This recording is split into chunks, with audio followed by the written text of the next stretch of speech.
Commencé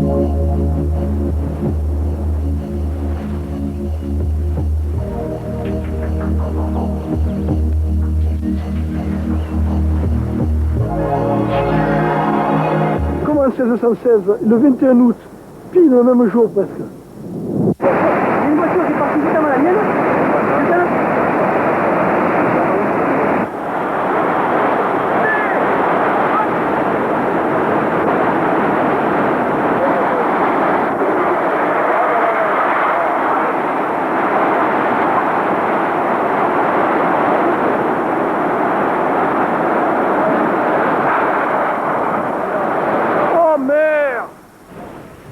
Revoir les images du 22 septembre, parce qu'on ne peut pas, parce qu'on ne veut pas les oublier, mais aussi pour les exorciser, parce qu'elles appartiennent désormais à l'histoire. Revoir la crue, mais aussi le premier coup de balai, le premier geste de l'espoir, de la certitude immédiate qu'il va falloir se battre pour que la vie reprenne ses droits.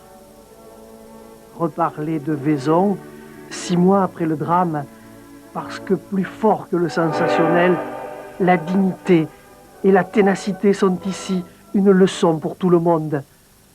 Pour dire qu'il y eut aussi des choses admirables entre les gens, que la solidarité des hommes n'est pas un vain mot, j'ai bien dit celle des hommes.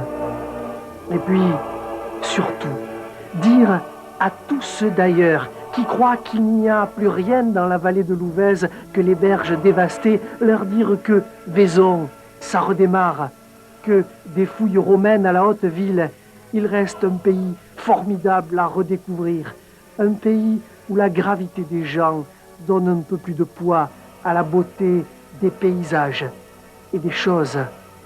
Revenir, c'est oublier, d'oublier Vaison.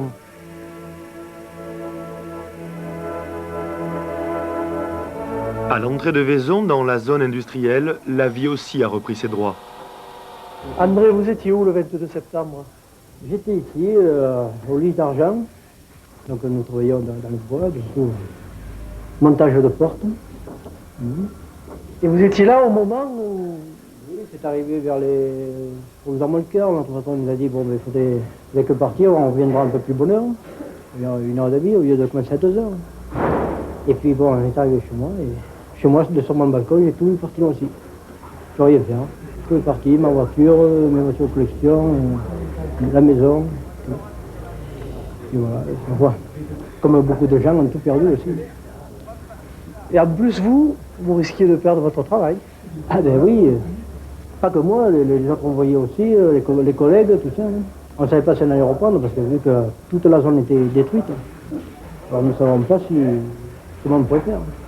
Heureusement qu'on avait un patron qui avait du caractère, il a dit, on repartira. En fait, vous avez été au chômage technique pendant un certain temps. Un certain temps, oui. Oui, puis bon, après on est venu, on a nettoyé l'atelier, donné un coup de main au patron, il faut que ça redémarre. Comme on dit, l'ouvrier fait le patron, et le patron fait un peu l'ouvrier aussi, hein, alors il faut aider. Nous avons repris le travail donc début décembre, mais on a estimé le nombre d'heures de nettoyage uniquement de la part des employés aux environs de 1500 heures de nettoyage, sans tenir compte donc de tous les bénévoles qui sont venus nettoyer.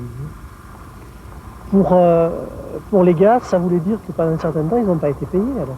Non, donc pendant ce temps-là, ces garçons étaient mis en chômage économique et ils n'ont touché que 50% de leur salaire pendant toute la durée du sinistre. Bon, moi je leur avais promis que je leur donnerais quelque chose en fonction de ce que nous donnerait l'assurance pour ce qui était du nettoyage de l'atelier. Bon, à l'heure actuelle, nous n'avons toujours rien touché de la part des assurances, ça c'est évident. En fait, c'est une étroite bande sur les berges de l'Ouvèze qui, à Vaison, a été dévastée par la crue. La zone des fouilles archéologiques, c'est-à-dire plus de 14 hectares, n'a connu que peu de dégâts.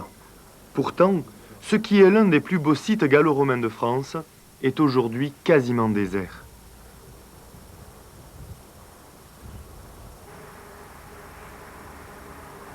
Les gens vont au bord de l'Ouvèze photographier les maisons détruites ou photographier les restes de la crue. Voilà. Et ici, ils ne viennent plus. Et dans les fouilles, il n'y a personne, il y a très très peu de monde. Alors ça fait une étrange contradiction, une étrange situation, quoi. Ça pose un problème d'image pour Vaison. Ça pose un problème d'image et il serait temps que cette image soit rétablie et que l'on passe à la véritable dimension de Vaison. Dans un premier temps, le secteur de la villa dans lequel on se trouve, ces deux grandes maisons antiques, ont été submergées par un apport d'eau qui n'est pas l'apport de la crue, proprement dit, mais qui sont les apports des eaux venant des versants, qui ont entraîné avec elles des colluvions de limons et de cailloux, ce qui fait qu'il y avait 15 à 20 cm de limons, et que grâce à une coopération entre la direction départementale de l'emploi, la mairie de Vaison et la DRAC, la direction régionale des affaires culturelles, on a pu mettre en place une équipe de 24 CES, contrat emploi solidarité, qui ont travaillé là pendant 3 mois, sous la direction de moniteurs et de spécialistes, et qui ont complètement nettoyé le site et qui l'ont complètement remis à neuf, pour qu'il puisse être présentable dès le printemps au public. Et en enchaînement avec ça, nous avons organisé à l'initiative de l'association La Part, des Alpes de Lumière, etc., un petit stage d'une semaine bénévole de petite maçonnerie et de restauration des dégâts occasionnés lors de cette eau qui est arrivée dans le site. Il ne faut pas venir nous voir pour venir sur les lieux du sinistre, il faut venir nous voir pour les richesses que possède Vaison. C'est vrai, on a cru que c'était tout détruit, qu'il n'y aurait pas de saison touristique, pas de festival, plus rien, et ça c'est faux. Il y aura effectivement un festival en 93, il y aura une saison touristique qui j'espère sera la plus importante possible.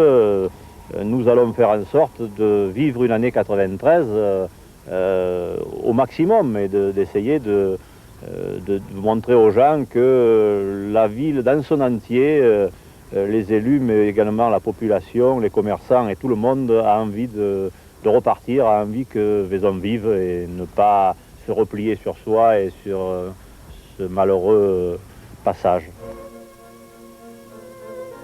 Combien de coins secrets, de rues étroites, d'escaliers pentus restent à découvrir à Vaison. Il faut savoir quitter les bords de la rivière pour grimper vers la haute ville et le château des comtes de Toulouse. Un coin de paix, de sérénité, pas encore. Car ici ou plus en aval, on ne peut pas oublier.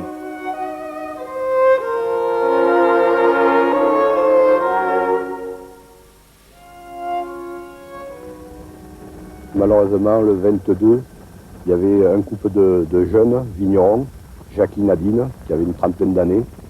La maison un peu plus loin, il y avait Alain Rémusan, aussi un jeune vigneron de 28 ans. Et l'eau, ils ont voulu sauver leur matériel. Ils sont venus, ils ont sauvé une fois un tracteur.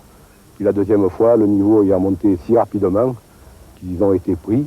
Ils se sont accrochés aux branches des arbres et aux poteaux, mais malheureusement l'eau était trop importante et ils ont été emportés dans le torrent. Les élèves du lycée d'Orange ont monté une cuvée, vous les avez aidés? Oui, moi je les ai aidés, mais c'est devenu un bon sentiment, tous les jeunes ont été volontaires, ils sont venus de suite, ils ont dit on veut participer et ils ont vendangé, ils ont travaillé parce que les vendanges étaient durs, il y avait de la boue, tout ça, mais tous les gamins ont fait preuve d'un bel exemple de courage et de moralité. On peut dire à l'heure actuelle où la jeunesse on en dit du mal, ils ont été super.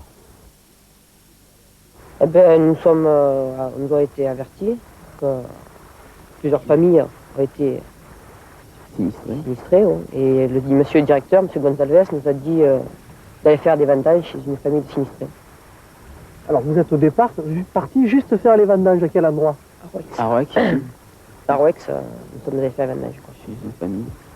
Mais cette idée de cuvée, qu'est-ce que c'est ça? Ben, c'est le lycée qui l'a organisé, donc, et puis nous avons fait les vendanges, nous avons amené les raisins au lycée, ils ont vinifié. Construit entre 1903 et 1907, le petit train du Buis reliait Orange à Buis-les-Baronnies, remontant sur 50 km la vallée de l'Ouvèze. Ligne à voie métrique, le petit cocolo rythmait la vie, son sifflet avertissant les cueilleurs d'olives aux doigts gourds de froid qu'il était l'heure de rentrer. Il annonçait aussi aux gens du Buis que le vent du sud apportait la pluie. Train du mardi pour aller au marché de Vaison, train de l'été pour monter à la foire aux Tilleuls, le train reliait le haut pays à sa toumbade naturelle. En fait, le train s'est arrêté à quelle époque? 1952. Et pourquoi? Eh bien, pour des raisons de concurrence déjà par la route, c'est plus important, pour des raisons économiques, c'est plus rentable. D'abord parce qu'il faut expliquer que le système à voie métrique, ça a créé un chamboulement parce qu'il fallait tout transporter à Orange. À Orange, il fallait échanger. Donc il fallait transborder toutes les marchandises sur les autres wagons du réseau PLM, enfin du réseau SNCF, parce qu'au début c'était le PM en 1907, et puis c'est devenu la SNCF. Pour la vallée de Louvèze, ça a été une véritable catastrophe. Oui, à l'époque d'ailleurs il s'est créé un comité de défense qui s'est créé au but, mais enfin ça n'a pas fait que... Il est mort quand même, il s'est arrêté quand même. Par contre, les ouvrages comme la gare, tout ça c'est resté, les ponts, tout ça sont restés. Qu'est-ce que c'est devenu? Eh bien là, on a un exemple, c'est qui est repris, c'est restauré en partie, elle est occupée. Celle qui avait avant de Malocène sert d'école. Violet se sert pour la mairie, c'est une salle municipale. Vaison, c'est l'équipement qu'il utilise. Et puis la partie de salle marchandises est utilisée en salle municipale aussi, mais complètement transformée, ça n'a aucun rapport. Et les tunnels?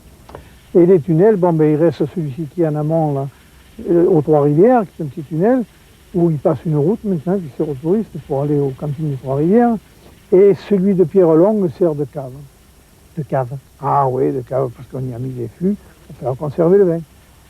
Yves, la ligne du train du Buis s'est rappelée aux gens au moment de l'inondation. Il s'est passé que l'eau a été retenue par le ballast de la voie ferrée, qui est derrière nous, là, et que le ballast a rompu, et ça a créé un raz-de-marée qui a détourné et qui est venu contourner Violet, qui nous a pris à revers. Présents en compagnie des pompiers dès le lendemain de la catastrophe, les appelés de la sécurité civile de Brignoles étaient, en ce début mars, de retour sur les berges de Louvèze pour poursuivre le nettoyage. Ils découvraient un paysage déjà différent de celui qu'ils avaient connu fin septembre. Le paysage était très proche de celui d'un séisme, peut-être même plus impressionnant. Vous êtes habitué à fréquenter les lieux où il se passe des catastrophes, mais les catastrophes liées à l'eau, pas tellement peut-être. Liées à l'eau, c'était la seconde après Nîmes. Par rapport à Nîmes, les dégâts étaient beaucoup plus étendus. C'était moins centralisé par rapport à Nîmes où c'était centralisé sur la ville. Ici, c'était vraiment très étendu. Le premier travail était le dégagement des berges parce que la météo n'était pas encore redevenue favorable. Et on craignait une montée d'eau avec des obstacles qui étaient encore présents tout le long des rives. Habitués des catastrophes naturelles, les unités de la sécurité civile ne restent en général sur les sites que le temps du plan Orsec. Mais à Vaison, ils avaient promis de revenir. Actuellement, j'ai une trentaine de personnels qui sont tous appelés du contingent, qui effectuent leur service national au sein de l'unité de sécurité civile numéro 7. Et on en profite pour faire des instructions de tronçonnage, de brûlage, et puis l'accoutumance à la météo actuelle. 6 mois après, on risque encore de retrouver des victimes. Apparemment, il reste encore des personnes qui n'ont pas été retrouvées, donc des disparus. Maintenant, vu l'étendue et la longueur où les dégâts ont pu se montrer, des victimes, on en trouvera peut-être encore, mais si c'est sous des tonnes de boue, si on n'intervient pas à l'endroit précis, on ne trouvera personne. À l'entrée de Baume de Venise, un pont provisoire rappelle à tous le souvenir du 22 septembre. Pourtant, des crues, personne ici n'en avait vraiment le souvenir. Et pourtant... Il y en a eu dans les livres de Baume, bien sûr, situés aux alentours de 1780 à peu près, mais pas de cette force, et jamais les anciens n'ont parlé d'inondation à Baume, de cette force. Alors il faut dire qu'ici, c'est pas Louvèze. Non, c'est la Salette, c'est un affluent, un petit ruisseau généralement qui coule, un petit filet d'eau, mais qui a pris des proportions vraiment tellement énormes que ça a été très très soudain. La Salette remonte de plus haut, des petits villages voisinants comme La Fare, Suzette, et a amené justement de l'eau de tous ces petits villages de montagne. Et tout ça est débouché sur Beaume. Et tout ça a débouché sur Beaume pour courir ensuite au-deçà de Beaume dans d'autres villages, hélas, qui ont aussi été inondés. À Beaume, la coopérative agricole, elle aussi, était au bord de la Salette. Et l'eau arrivait jusqu'où? À environ 1,70 m dans cette partie du bâtiment. Le bureau, donc, qui est à gauche, a été détruit en totalité avec la perte du matériel informatique. Et dans le magasin où nous stockons nos produits phytosanitaires, nous avons eu jusqu'à 2,40 m. Les autres bâtiments aussi ont été inondés et les portails se sont soulevés sous la pression de l'eau et nous avons perdu des palettes complètes de marchandises que nous n'avons plus retrouvées, qui sont parties avec les eaux, notamment des lubrifiants et d'autres produits. Même si le coup a été dur, à Beaume on songe déjà à la saison touristique. Trop de choses restent encore à découvrir. Depuis la nuit des temps, depuis les hommes du néolithique qui construisirent leurs cabanes au pied du Rocalino, le rocher de la Lune, cette zone, au midi des dentelles de Montmirail, à l'abri de la côte, a connu la présence de l'homme.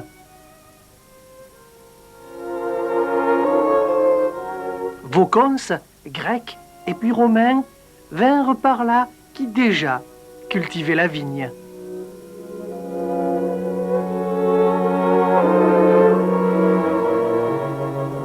Mais la côte de Beaume, c'est un peu comme la ville de Troyes, un site où l'histoire, par vagues successives, a déposé ses sédiments, des tombes paléochrétiennes jusqu'à la chapelle de Saint-Hilaire et au vieux Castellas.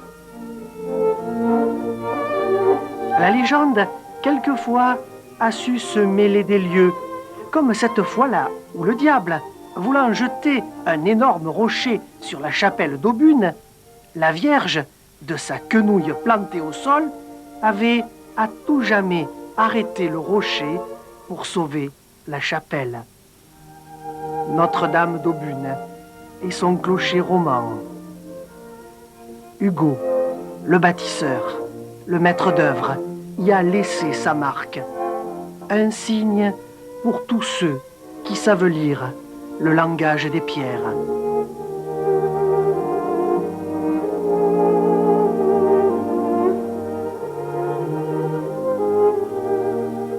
Nous laisserons là la côte de Beaume pour reprendre vers l'aval, la vallée de Louvèze.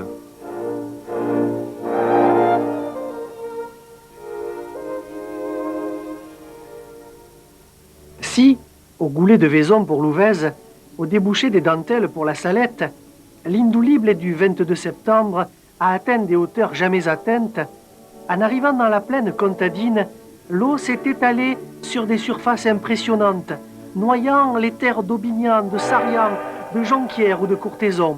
À Bédaride, s'il n'y eut pas de victimes, il est peu de foyers, dans ce bourg de 4500 âmes, à n'avoir pas subi l'inondation. Pourtant, au pays des 7 rivières, on était habitué à avoir les pieds dans l'eau. Rien que depuis un siècle, par 5 fois, Louvèze avait déjà envahi les rues de la ville. 1886, 1907, 1924, 1935 et jusqu'en 1951. Mais jamais, non, jamais, elle n'avait atteint le niveau de ce mois de septembre.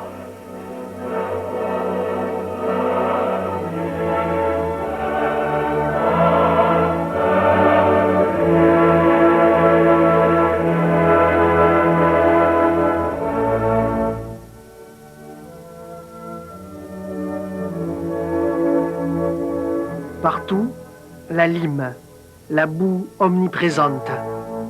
Mais au pays des verts et noirs, les qualités de solidarité que l'on acquiert sur un terrain de rubis, on les a retrouvées dans les rues de la ville.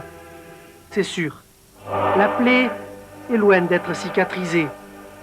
Mais à Bédaride, on a appris aussi que tous ensemble, on pouvait faire des choses formidables.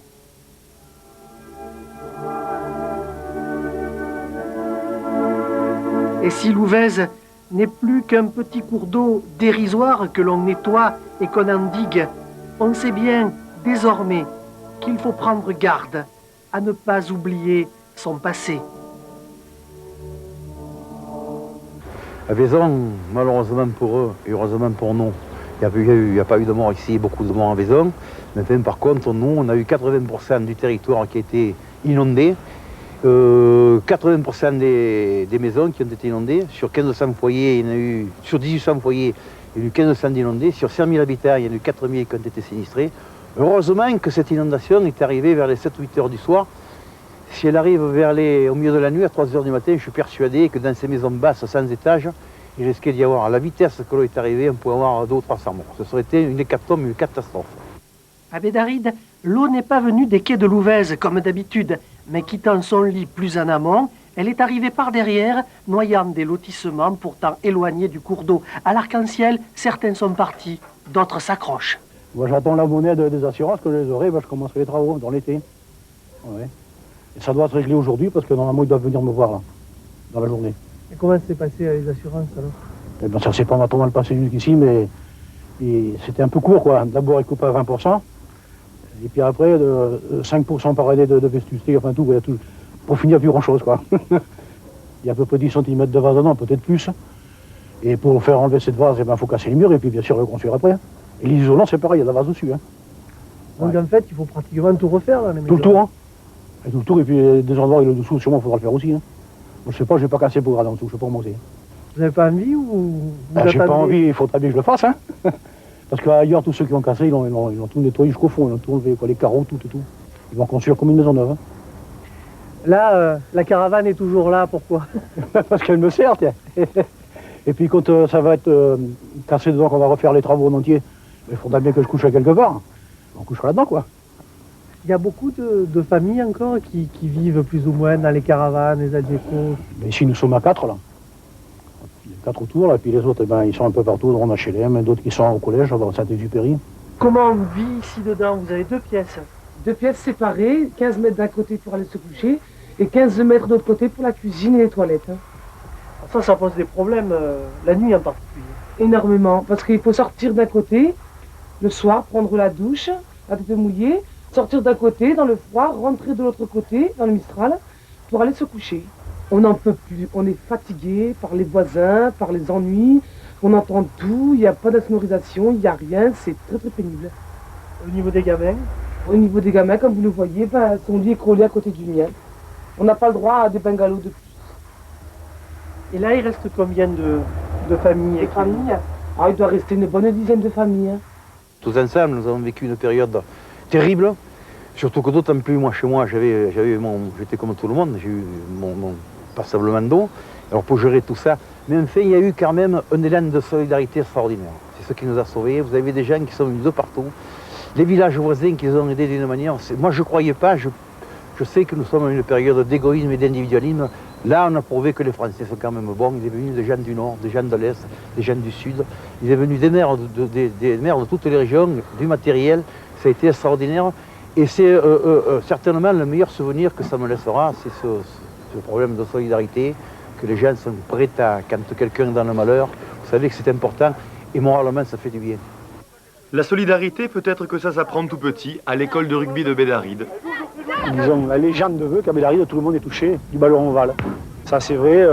Et d'abord, les générations actuelles, là, les noms, disons, se répètent sur 2, 3 générations. Le grand-père a joué, le père, maintenant le fils. Et c'est vrai que ça a un côté à la fois sympathique et parfois difficile, parce que bien sûr, tout le monde ayant tâté du rugby, chacun détient sa vérité. Et c'est parfois l'éternelle querelle des anciens et des jeunes. Mais enfin, c'est vrai que Bédaride, le rugby, c'est une réalité de tous les jours. Hein. On dit toujours que Bédaride, c'est un club vaillant, accrocheur, qui ne lâche pas le morceau comme ça. Et c'est vrai que pendant ces inondations, ça s'est encore prouvé. Et le fait qu'on soit aidé quand même par pas mal d'associations rugbystiques, en particulier celle de Sorgues.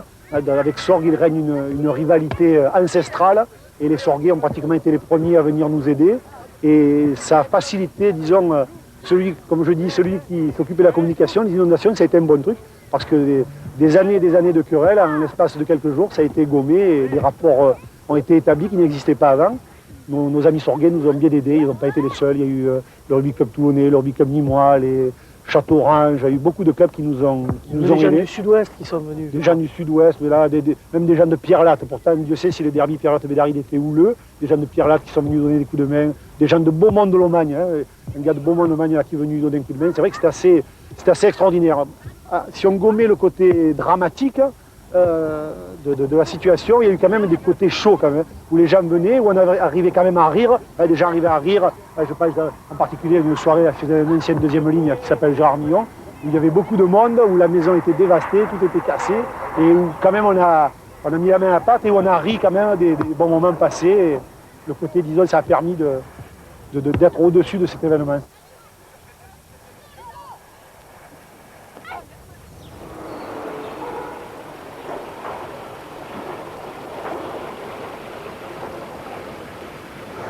Touristes.